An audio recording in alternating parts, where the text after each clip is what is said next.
Police boss అంటే 4 కార్లు ముందు 4 కార్లు వెనక ఉండాల్సిందే కదా మరి. కానీ హైదరాబాద్ సిపి సర్జనర్ సార్ మాత్రం సీన్ మొత్తం మార్చేసిండు. సాదా సీదాగా బైక్ ఎక్కి రోడ్డు మీదకి వచ్చిండు.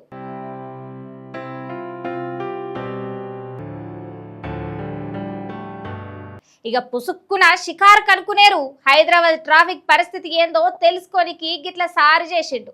ఇక జూబ్లీహిల్స్ రోడ్ నెంబర్ 45 నుంచి కేబిఆర్ పార్క్ చుట్టూ బైక్ మీద 2 రౌండ్లు తిరిగిండు.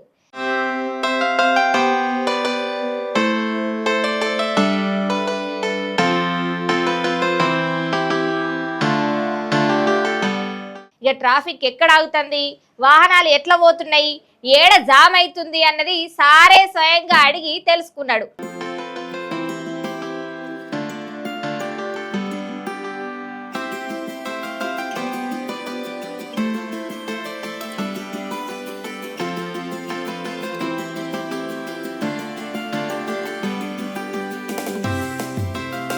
ఇక అధికారి కుర్చీలో కూసుకొని రిపోర్ట్లు తెప్పించుకుంటూ కాదు, రోడ్డు మీదకొచ్చి జనాల సమస్యలు తెలుసుకుంటున్నట్టు.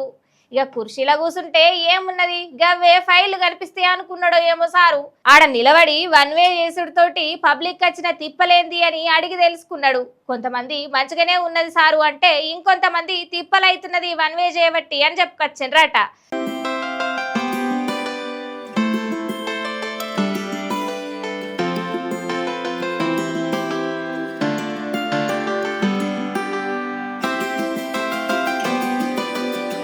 కానీ ఫ్లైఓవర్లు కట్టేది పబ్లిక్ కోసమే కాబట్టి ఇక 2 ఏళ్ళు జర అర్థం చేసుకోవాలని పబ్లిక్ ని చెప్పుకొచ్చిండట.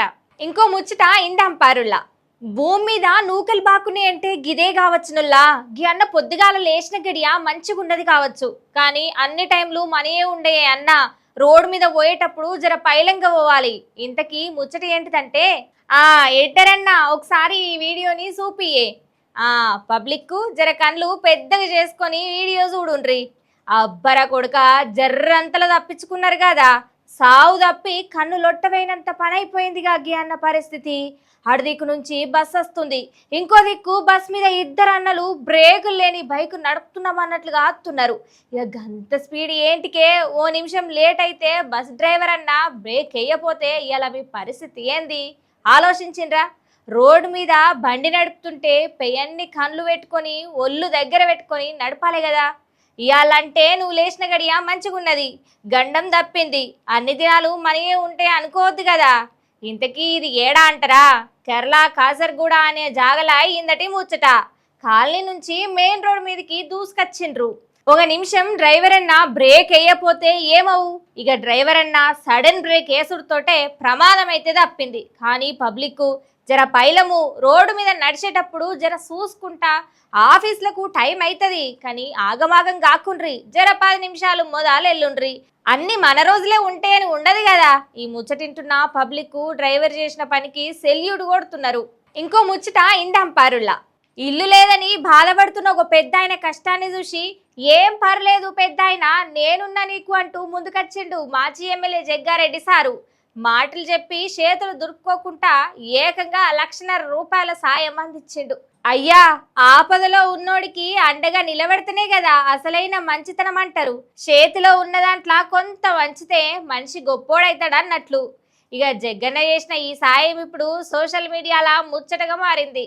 ఇక రాజకీయాలు ఎట్లున్నా కానీ పక్కకు పెడితే, కష్టాలలో ఉన్న ఓ మనిషికి అండగా నిలబడ్డు మాత్రం అభినందించాల్సిందే అని నెటిజన్లు అయితే మస్తు మంది సంతోషపడుతున్నారు.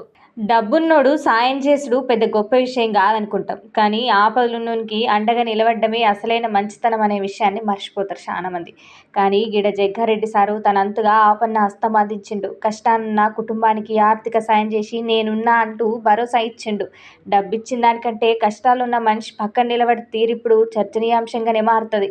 ఆపదలున్నోన్నే అసలైన ఆప్తుడు అన్న సామెతను తగ్గట్టుగా జగ్గారెడ్డి చేసిన సాయము ఇప్పుడు వైరల్ అవుతుంది. ఇక తెలంగాణలో రాజకీయాలు ఎట్లున్నా కానీ ఆపదలో ఉన్నోళ్లకు అండగా నిలబడితే మాత్రం జనాలు ఎప్పటికైనా గుర్తుపెట్టుకుంటారు అనే మాటను జగ్గారెడ్డి సారు రుజువు చేసిండు. తెలంగాణలో రాజకీయాలు ఎట్లున్నా కానీ ఆపదలు ఉన్నోళ్లకు అండగా నిలబడితే మాత్రం జనాలు జయజయలు కొడతారనే మాటని రుజువు చేసిండ్రు.